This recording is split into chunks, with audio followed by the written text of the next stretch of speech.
안녕하십니까. 제네시네스 공부하는 서유석입니다.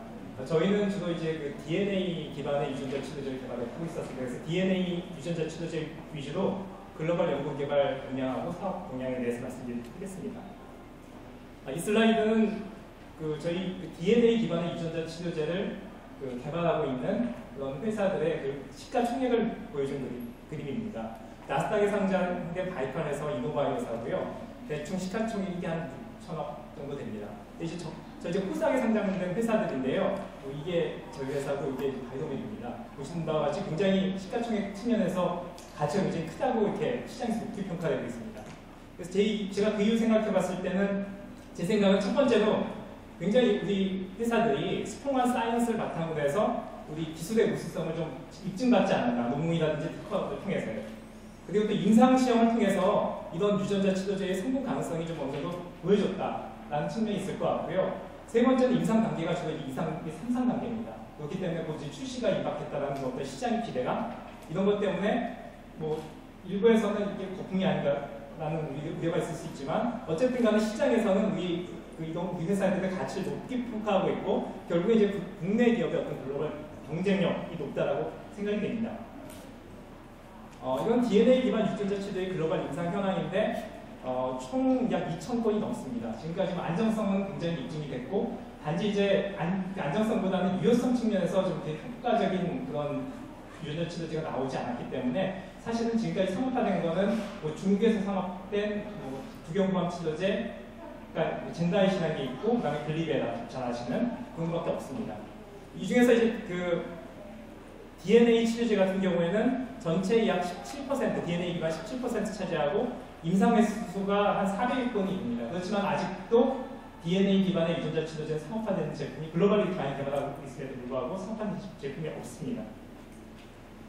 DNA 유전자 치료제는 벡터에다가 치료 유전자를 넣게 되는데 치료 유전자의 종류에 따라 그 DNA 기반 유전자 치료제 종류가 틀려집니다.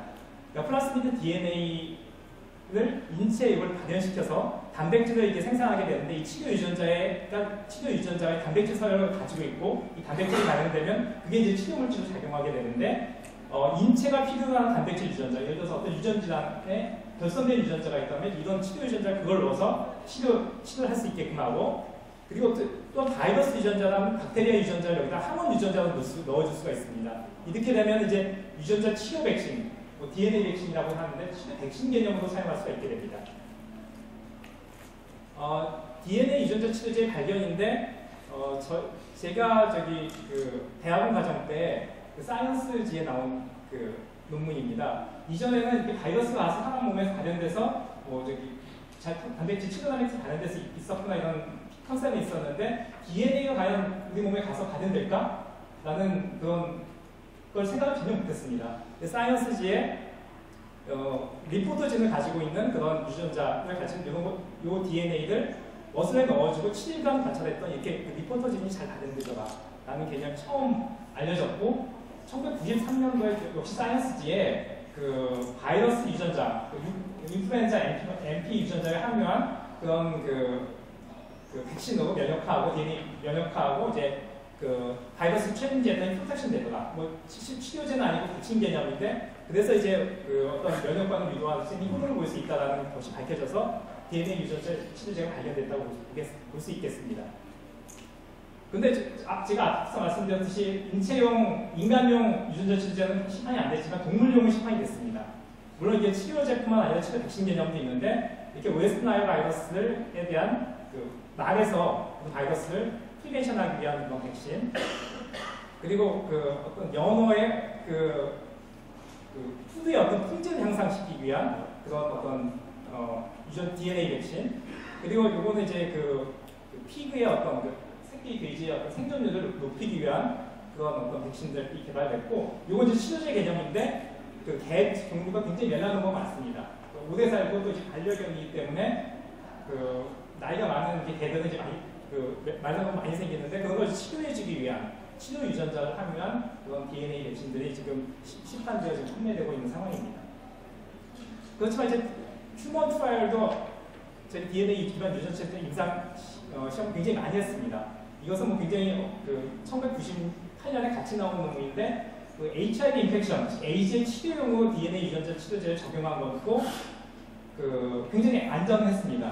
그렇지만 면역 반응 측면에서도 굉장히 위크하고 트랜지언트한 레스폰스를 보였고, 그리고 가장 중요한 게 효능을 보여야 되는데, 이게 에이즈 환자에서 그 HIV 타이트가 떨어져야 되는데 이 바이러스 역할 감소 측면에서는 전혀 클리니컬 베네핏을 보이지 못했습니다. 또 다른 이제 임상 초기 임상 시험 사례인데, 그 자궁경부 전암 대상 CIN2/3 환자에서 본 거고, 플라시보는 위약 대비 27% 어떤 치료 효능, 그러니까 가만히 처리 안 해도 그 자궁경부 전암은 2/3 단계에서는 27%가 치료가 됩니다. 근데 이제 DNA 백신 했더니 43%, 그리고 통계적으로 유의하지 않는 결과가 나왔습니다. 결국 이 프로젝트는 지금 중단된 상태고요. 또 다른 이제 그 B형 간염 치료 그 제도, 그 DNA 백신을 시도하는 그 임상 결과에서는 그 10명을 저희가 이쪽에서 이제 실험을 했는데 치료 효과, S안티젠 시로콤보지 전혀 나타나지 않았고, 그 중에서 이제 9명 중에 1명만 이제 그 어떤 완화의 지표인 E안티젠 시로콤보진이 나왔다. 그래서 초기 임상은 대부분 이제 실패로 들어갔습니다. 그래서 이제 결론적으로 말씀드리면은 그 DNA 백신이 굉장히 발견된 지 90년대 초반에 발견됐는데도 불구하고 아직까지 이제 상업화된 제품이 없고, 그 이유는 인간에서 면역 반응이라든지 이런 발현율이 떨어지는 문제가 있습니다. 그래서 이걸 개선하기 위한 다양한 방법들이 최근에 사용되고 있습니다. 첫 번째 이제 벡터를 최적화해서 보호받은 벡터를 하고, 이 벡터가 특정 어떤 질환에 잘 치료될 수 있게끔 특정 타겟 티슈에 발현되게 할 수 있게 타겟팅하는 방법, 그리고 치료 유전자를 굉장히 발현율을 높이는 코드 최적화 방법, 그 다음에 여러 가지 타입의 어떤 이런 질환을 타입의 바이러스를 같이 이렇게 한 번에 치료할 수 있는 컨센서스 유전자 사용 방법, 그 다음에 멀티제닉 항원 사용해서 브로드 이미니티, 다양하게 다 여러 개 복합적인 효능을 주겠다는 개념으로 접근하는 방법 등이 사용되고 있고요. 그리고 치료 효능을 증가하는 그 유전자, 예를 들어서 면역 강화 유전자라든지 아니면 타겟팅을 강화해서 치료 효능을 증가해보겠다는 아주먼트 개념의 어떤 유전자가 사용되고 있습니다. 또한 이 나머지 세 가지보다 저는 이게 가장 효율이 더 크다고 생각하는데, DNA 자체는 넣어주게 되면 세포의 업데이트가 자발적으로 잘 안 일어납니다. 그렇지만 이제 그 일렉트로포레이션과 같은 물리적 자극, 아직까지 이 메커니즘을 잘 밝혀주지 않는데, 아마도 이 멤브레인이 굉장히 평행하고 하니까 세포 그 막이 이 순간적인 그 전류를 흘리면 이 포가 생기면서 이때 이제 DNA가 업데이트 되는 게 아닌가라는 그 메커니즘이 있습니다. 그래서 이런 방법으로 DNA 전달력을 증가하는 방법, 아니면 리피드 같이 이렇게 DNA를 싸가지고 잘 이렇게 전달될 수 있는 방법들이 최근에 지금 많이 개발되고 있고, 이런 방법들은 면역 반응을 뭐 100배에서 1000배 더 증가시키고, 발현율도 증가시키고, 면역 반응도 뭐 100배까지 증가시키는 것으로 지금 논문에서 발표가 되고 있습니다. 이거는 최근에 DNA 유전자 치료 임상 결과인데 좀 긍정적인 결과가 나왔습니다. 이것은 타겟을 CMV 인펙션이고요. 많은 사람들이 CMV 인펙션이 되는데 장기 이식 환자, 여기는 헤마토포이틱 스템셀 트랜스플란테이션 환자인데, 그 환자가 면역 억제제를, 도너 같은 경우 면역 억제제를 맞아야 되는데, 자기가 이제 CMV에 걸렸으면 이렇게 리액티베이션이 됩니다. 그래서 리액티베이션을 나가주는 백신으로 바이칼스이라는 회사에서 만드는 그런 백신이고, 이것은 이제 아스텔라스도 라이센싱 아웃이 된 그런 프로덕트입니다. 임상 결과 보시는 바와 같이 이렇게 이런 백신을 맞았을 때 CMV가 이렇게 다시 리액티베이션 되는 그런 어떤 게 많이 줄었고, 그리고 이제 리액티베이션 되면 안티바이럴 드럭을 쳐야 되는데, 맞아야 되는데, 맞는 환자의 비율도 좀 이렇게 더 개선됐다라는 어떤 결과를 얻었습니다. 이상 결과고 좋은 논문에 나오는 그런 결과입니다. 또 한 가지 이제 CIN 자궁경부 전암 타겟으로 개발하는 이제 DNA 유전자 치료제로 VGX3100이라는 그런 치료제가 있습니다. 이것은 사이언스 트랜스레이션 메디신에 나온 건데, 지금까지 DNA 백신이 DNA 치료제가 보여주지 못했던 굉장히 스풍한 면역 반응을 이제 대부분의 환자에서 발견됐다는 논문이고, 또 용량 상관성 있게 좀 하이도스에서 높은 스풍한 면역 반응을 보이더라는 결과를 얻어서, 이것도 지금 임상 2상을 진행하고, 임상 2상 끝냈고 임상 3상에 진입하고 있는 그런 단계입니다. 최근에 저희 DNA 유전자 치료제 저희 회사에서 발표한 논문 결과인데, 저희는 이제 GX188이라는 유전자 치료제를 투여해서 자궁경부암 전환 3단계, 자궁경부암은 아닙니다. 그렇죠? 프리캔서 스테이터스고요.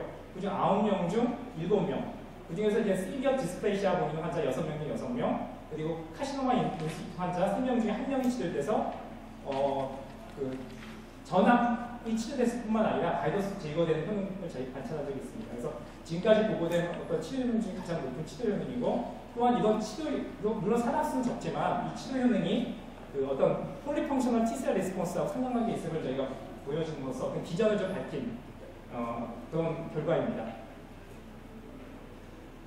지금까지 이제 DNA 기반 유전자 치료제 글로벌 빅딜 현황을 보면 이전까지는 DNA 백신, DNA 유전자 치료제가 실패만 했습니다. 그래서 이 과연 사업화가 될까? 아니면 글로벌 빅딜이 될까라는 그런 뭐 의구심이 있었지만, 최근에 아까 말씀드린 그 바이칼사에서 개발한 CMV 제할성, 이 액티베이션 억제하는 DNA 유전자 치료제가 아스텔라스에 라이센싱하고 있고, 그 다음에 이노바이오사에서 로쉬의 프리클리컬 스테이지의 B형 간염 치료 백신하고 항암제 파이프라인을 역시 저기 굉장히 큰 딜로 라이센싱하고 한 바 있습니다. 최근에 이노비오사는 메디이뮨 회사에게 자궁경부암 그리고 두경부암 DNA 치료제를 이 메디이뮨이 가지고 있는 그 항암제 파이프라인 같이 콤비네이션해서 그 시험하는 걸 같이 연구하는 걸로 해서 굉장히 큰 규모, 뭐 총액으로 볼 때 그 8천억 이상의 굉장히 큰 딜을 성공적으로 이끌어낸 바가 있습니다. 그래서 앞으로도 지금 이런 해외 회사가 글로벌 빅딜이 일어났지만, 앞으로는 이제 국내 회사가 이런 어떤 글로벌 빅딜을 할 차례가 되지 않는다는 생각입니다. 저희 이제 DNA 백신, DNA 유전자 치료하면서 좀 이렇게 정책적으로 좀 제안드릴 것을 마지막으로 좀 준비해봤습니다. 이것은 이제 생명윤리 및 안전에 관한 법률 47조에 보면은 그 유전자 치료제는 유전질환, 암, 후천성 면역결핍증, 그 밖에 생명을 위협하거나 심각한 장애를 불러일으키는 질병의 치료를 위한 연구에 사용되게 됐습니다. 사용될 수 있다고 되어 있습니다. 그래서 이 생명을 위협하거나 심각한 장애를 불러일으키는 질병이라 해가지고 좀 사실은 해석하기 나름이고 주관이 좀 들어갈 수 있다고 생각이 되는데, 제가 생각하기에는 앞서 지금 글로벌 라이센싱 아웃이 된 그 CMV 리액티베이션이 과연 생명을 위협하는 질환일까, 혹은 B형 간염 치료제가 있는데 B형 간염이 생명을 위협하는 질환일까라고 좀 의구심을 갖게 됩니다. 그 규정에 의하면 저희는 이런 그 CIN 단계의 그 유전자 치료제를 개발하기 좀 어려운 상황입니다. 그래서 이런 좀 불합리한 어떤 조항을 좀 개선하기 하고자 국회나 보건복지부에서 좀 규정을 좀 개선하는 것을 진행하고 있다고 들었습니다. 그래서 조만간 이 법률은 제정이 될 것 같고, 이렇게 뭐 이런 뭐 심각한 장애를 불러일으키는 질병의 치료를 위한 연구가 아니면 안 된다라고 이렇게 좀 이렇게 전체에 대해서, 유전자 치료제 전체에 대해서 일괄적으로 규제하기보다는 유전자 치료제 제품의 특성이 상당히 다릅니다. 어떤 거는 이제 크로모소멀 인터그레이션 돼서 좀 이렇게 포텐셜한 리스크가 있는 게 있고, 어떤 경우는 좀 리스크가 상당히 좀 작은 게 있습니다. 그래서 제품의 특성에 맞게 그 리스크 대비 베네핏을 고려해서 연구 개발 좀 제한하는 게 좀 어떨지 않을까라는 생각이 듭니다. 그래서 조금 리스크가 좀 크더라도 사회에 주는 베네핏, 그리고 환자에게 주는 베네핏이 클 때는 굉장히 좀 이렇게 허가하는 방향을 하고, 뭐 베네핏이 적은 경우에는 좀 이렇게 그 위해성이 있다 그래도 이렇게 제약이 강한 그런 식으로 좀 제도가 개선되면 어떨지 않을까 생각해 봅니다. 마지막으로 이제 DNA 생산 인프라에 관한 내용인데, 국내에는 사실은 이 DNA 기반 유전자 치료제를 전문적으로 생산하는 기관이 없습니다. 그래서 저희가 이제 그 임상 시험을 하거나 상상 시험을 준비하는 입장에서 상당히 애로사항이 많습니다. 그렇지만 이제 해외 CMO 같은 경우에는 사실 그 비용 자체가 굉장히 높고, 저희 국내에서 개발된 제품을 왜 해외에서 생산하느냐에 따른 어떤 이슈 사항도 있습니다. 그래서 저희가 생각했는 안은 뭐 국내 저희 뭐 유전자 치료제 개발사하고 국내 어떤 CMO, 기존에 이제 어떤 CMO에 대한 노하우를 가지고 있는 업체, 그다음 해외 투자사에서 생산 전문 회사가 있으면 이러한 생산 전문 회사의 어떤 정부의 어떤 지원, 뭐 정책을 지원할 수도 있고, 뭐 세금 혜택을 줄 수도 있고, 설비를 구축하는 데 어떤 노하우를 제공할 수 있고, 이런 지원을 해주시면 어떨까라는 그 안이 있고, 또 다른 안으로 지금 정부나 정부 지자체, 정부 투자사에서 지금 운영하고 있는 이제 CMO가 있긴 합니다. 그 CMO를 좀 이노베이션을 하거나 아니면 새롭게 좀 설립해서 글로벌 수준의 어떤 그 DNA 유전자 치료를 생산할 수 있는 어떤 생산 전문 회사를 좀 이렇게 지원해 주셨으면, 그러면 좀 저희가 개발하는데, 유전자 치료를 개발하는 데 큰 힘이 되지 않을까라고 생각을 합니다. 네, 마지막 슬라이드로 지금 아직까지 DNA 기반의 유전자 치료제는 제품화된 게 없는데 아마 제 생각에는 시장이 기대고 국내에서 연구자들이 굉장히 열심히 국내 기업과 연구자들이 열심히 연구하고 있기 때문에 조만간 이 DNA 기반 유전자 치료제는 국내에서 가장 먼저 출시되지 않을까라고 생각하고 그렇게 기대해 봅니다. 네, 이상입니다.